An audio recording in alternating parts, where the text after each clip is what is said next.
against blowflies will unfortunately not prevent headfly strike. Synthetic pyrethroid porons or spot-ons currently provide the most effective protection. Most have a residual effect of at least a month. They're quick and easy to apply between the horns as the sheep pass through a race. They're safe to use on sheep which have just been dipped, thereby saving an extra gathering. But take care to read the manufacturer's instructions carefully, as they usually require a withdrawal period. Lambs are often more susceptible to attack than ewes because their horns are softer and grow more quickly. So in fly-ridden areas such as those close to woodland, they should be treated separately. Horned ram lambs may need more frequent treatment, as may rams whether horned or polled, because of their tendency to cause wounds by fighting. Prevention is much more important than cure, because once the skin is broken around the base of the horn, it's very difficult to prevent further damage regardless of product used or type of prevention measure. So prevention by the topical application of a synthetic pyrethroid preparation does work very well, but the emphasis must be on prevention rather than treatment of the sheep when the head is broken. Although insecticides may prevent serious broken head problems, that will not totally prevent worrying. If this is a continuing problem, avoid grazing horned sheep near woodland where practicable. If the problems appear insurmountable, although this should rarely be the case if insecticides are used wisely, consider the more radical approach of changing to a polled crossbreed, as many farmers have done successfully over the years.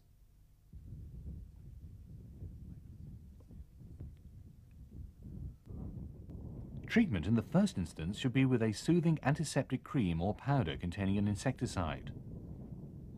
It's best to house severe cases temporarily, as they may need an antibiotic treatment in order to prevent infection of the wound by bacteria.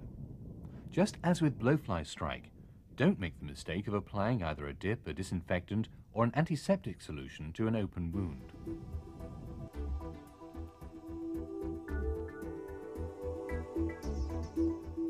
Ticks have posed a serious threat to the sheep economy of hill and upland areas for generations. They generally inhabit rough, unimproved terrain. The main concern is not direct physical damage, but the transmission of diseases such as louping ill, tick-borne fever and tick pyemia through sucking of the blood. As it seems that the area of unimproved hill land is unlikely to decrease, ticks will probably continue to pose a serious threat. We have a serious disease caused by ticks called tick pyemia. It's caused by a blood infection caused by tick bites. You find the lamb very often goes off its hind legs, and it's just in a very poor state, very weak, and very often within a couple of days they die. Well, first of all, the real problem is the lambs. They get these abscesses as a result of tick bites. They get the abscesses in the joints and the organs, and they can't keep up with their mothers. And this is known as crippling on the hill farms. And you can lose 5 to 10% of the lambs if you don't take appropriate preventive measures.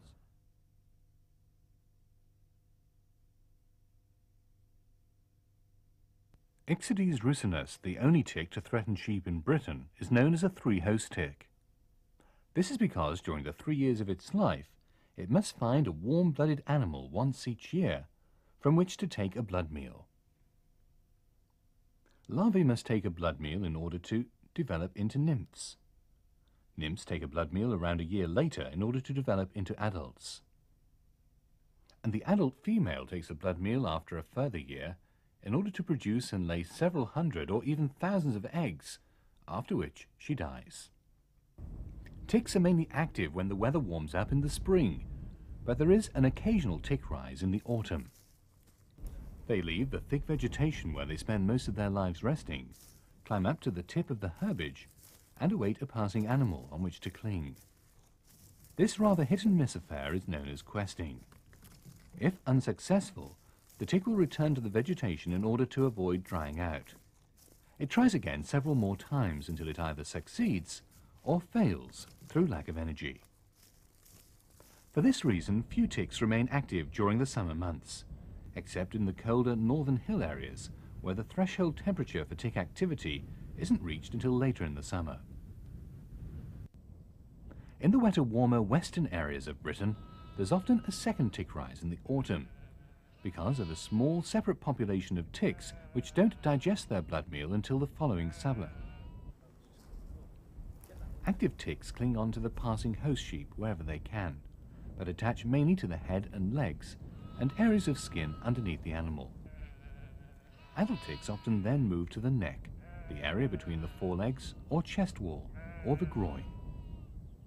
Nymphs travel shorter distances, and larvae or seed ticks simply stay wherever they can hang on. They're usually found on the legs, lips and ears, often in very large numbers. An infested sheep will normally have ticks of all three stages, with nymphs outnumbering adults and larvae outnumbering nymphs many times over.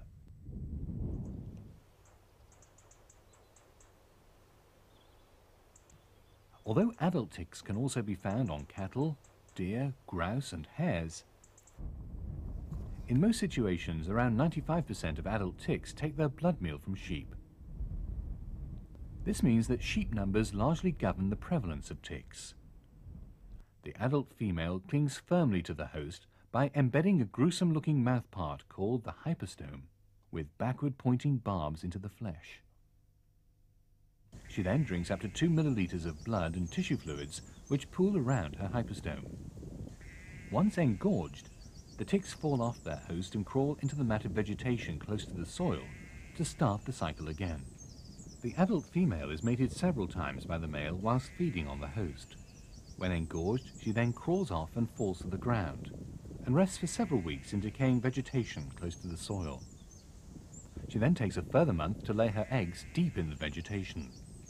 She lays a huge number to allow for wasting due to frost, predators, drying out, and failure in questing.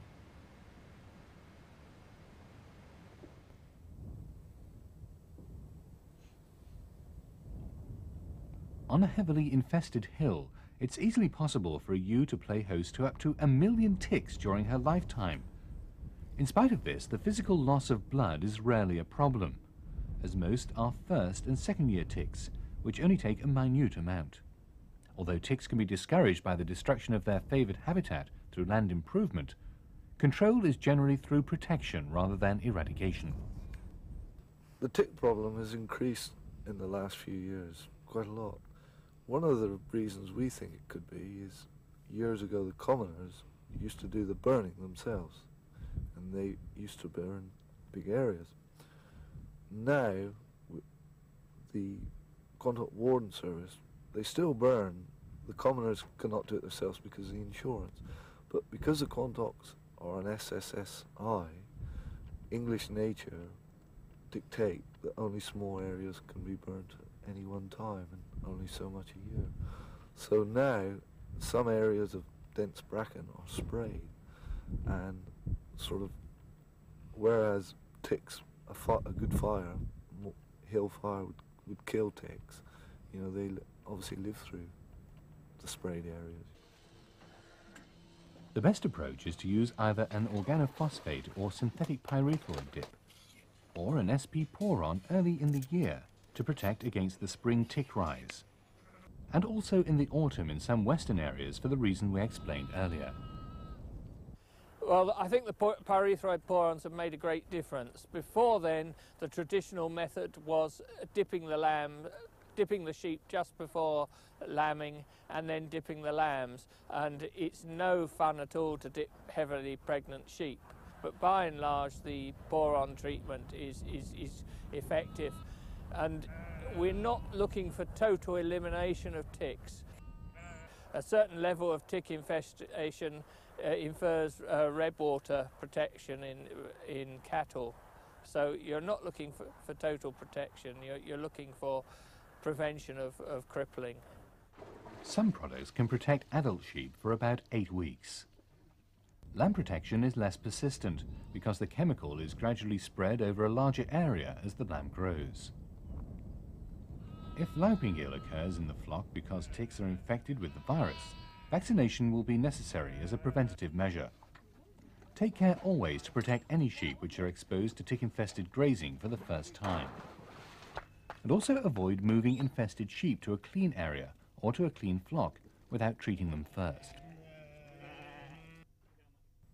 It's worth remembering that ticks may carry a disease which humans can catch, such as Lyme disease, which, although rare in the UK, is extremely debilitating.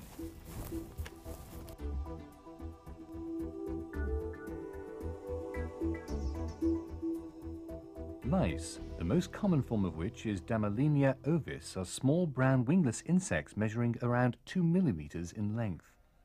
Like scab mites, although more noticeable in the winter, they're present all year round. Although visible to the naked eye, they're not easy to see on the fleece. So a lock of wool should be examined under a magnifying glass in order to confirm a suspected infection. Their eggs, known as nits, are attached to the wool fibers. They hatch to become nymphs after 2 to 3 weeks. The nymphs then molt to take adult form. Lice feed on the debris on the surface of the skin, causing intense irritation to the host. In an attempt to relieve this, they will rub and bite their wool, damaging the fleece by breaking the fibers.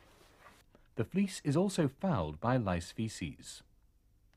Sheep in poor condition tend to be more prone to heavy infestations. They tend to become even thinner as their feeding is interrupted. They become infested by direct contact with other affected sheep or infested posts and gates where the lice can live for a short time. Because of this, lice spread most quickly when sheep are in close contact with each other, when gathered or housed. Symptoms of louse infestation are similar to those for scab mites. If in any doubt, contact your veterinary surgeon. Control of lice can be achieved through dipping. Thorough soaking with a dip with a good residual effect is needed, as eggs don't hatch for up to 2 weeks.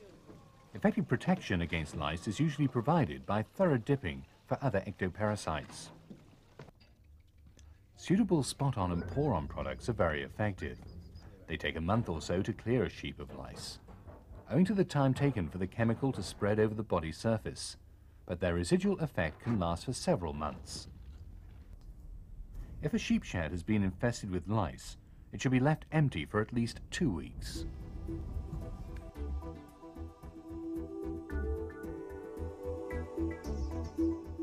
Melophagus ovinus, the sheep ked, is a dark brown leathery wingless insect about ½ centimeter long.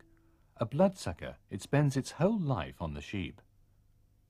Heavy ked infestations lead to rubbing or nibbling. This damages the fleece and skin. Ked feces can also downgrade the fleece. Infestation is passed directly from sheep to sheep through close contact. Unusually, the female only produces 1 larva at a time. This she glues to the wool. The larva immediately pupates and emerges as an adult about a month later. The adult immediately mates, and a new larva is deposited on the fleece after about 10 days. The whole life cycle takes around 6 weeks. The female only produces a dozen or so larvae in her 5-month lifetime. Many keds and pupae are removed simply by shearing. Although pupae may hatch and survive for a week or so, they soon perish unless they find another sheep on which to live. Ked infestations are at their highest during the winter. Keds are usually controlled effectively by the control measures used for more important parasites, such as ticks, blowflies, and scab mites. Although common in many parts of the world, the nostril fly or nasal bot is relatively uncommon in Britain. Its threat is largely restricted to southwest England. The nostril fly is grey-brown in colour and just over 1 centimetre long. As part of its life cycle leads its larvae to lodge in sheep's nostrils, it can cause severe irritation. Fortunately, the nostril fly is rarely found in Britain in the numbers to warrant preventative action. The British sheep industry prides itself with some justification in being one of the most efficient in the world. But when it comes to disease and infestation control, there can never be room for complacency. Prevention must be taken seriously. I think there's a considerable room for improvement. Again, complacency sets in when you've been following a pattern for so many years. So many years down the road, and still abortion is a major concern. We now have the appearance in large outbreaks of sheep scab, a condition which was largely unheard of 20 years ago. The clostridial diseases have never left us, neither has Pasteurella pneumonia. Lamb mortality can be exceedingly high during the peri-parturient period. We still haven't got parasitic gastroenteritis under control. You need a concerted, positive and well planned out approach to prevention of all these diseases. If you do it, then your sheep benefit and ultimately the farmer benefits from it. So, we all need to be vigilant. Check the diagnosis with your veterinary surgeon, who can also advise on the most appropriate action. Use dips, spot-ons, pour-ons or ivermectins effectively by following the manufacturer's instructions to the letter. Take care also to protect yourself, your staff, your livestock and the environment from unnecessary exposure to these chemicals. Be particularly careful to avoid introduction of disease into the flock, particularly sheep scab. Isolate all purchased animals on arrival and treat as appropriate. I, or perhaps I should say we, hope that this programme will help you to protect the health and the welfare and the profitability of your flocks.